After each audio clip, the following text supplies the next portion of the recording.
Another day, another J. Fern's wife story. Kahapon nga pala ay pumunta kami sa Manukan at dinala namin yung 4 na pulet at isang young stag. Pinatuka muna namin ang mga manok bago namin dinala sa Manukan.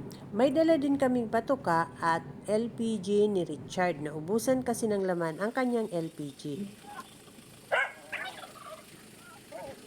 Ako na ang nagbitbit ng 3 manok na nasa loob ng sasakyan. Itatali na agad namin yung young stag na dala namin. At palibhasa madami kaming niluto nung Pasko, ayan, naubusan ng LPG si Richard. Kinuha na nga sa kahon ni J. Fern yung young stag na dala namin at itatali na sa cording area. Dito sa malapit lang sa kubo, itatali ang bagong young stag na dala namin para nakikita agad ni Richard. Yung mga pulet naman ay pinalagay muna ni J. Fern sa tangkal para masanay sa kubo sa range area. Hindi po pwedeng alpasan agad yan sa range area dahil aawayin niya ng mga hen. Sasanayin mo nang makita yan ng mga hen bago alpasan para hindi pupugin. Mga 3 araw pang ikukulong yan dun sa may net para masanay yung mga hen na nakikita sila.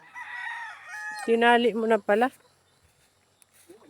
At dahil sanay na sa tali ang dala naming young stag, hindi na siya maligalig. Binigyan na ng painom ni J. Fern ang young stag dahil hindi pa yan umiinom bago kami umalis sa bahay. Nagsimula ng maghapunan ang mga manok sa range area dahil 5:30 na. At dahil mahaba ang tali ng aming possum sweater broodcock, ayan, doon na siya sa malapit sa bubong na kahapon. Diyan din kasi nakahapon yung mga broodhen sa malapit. Ito yung bagong dala namin na mayabang na.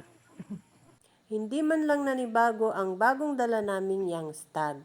9 silang magkakapatid. 3 na silang nakatali sa cording area. Sinong itatali dyan? Itatali na ni J. Fern ang aming Huron Lemon broodcock sa breeding range.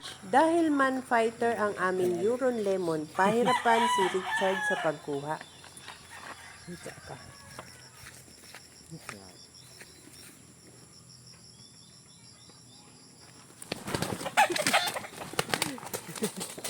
Sa dibdib, Chad. Yan.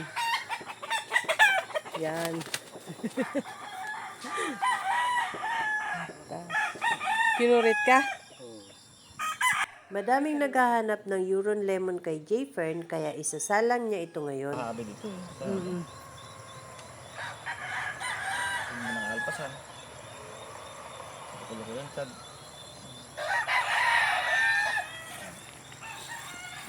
Hindi ko kasi malayo, bagong alpasan. At Ano mo pagka himas-himas.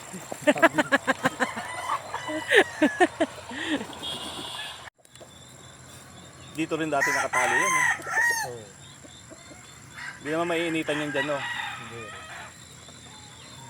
Saka doon, no? Umaga kasi. Paghapon naman. Pag dito na. Dyan na siya, lilim siya dyan. Nangilin naman.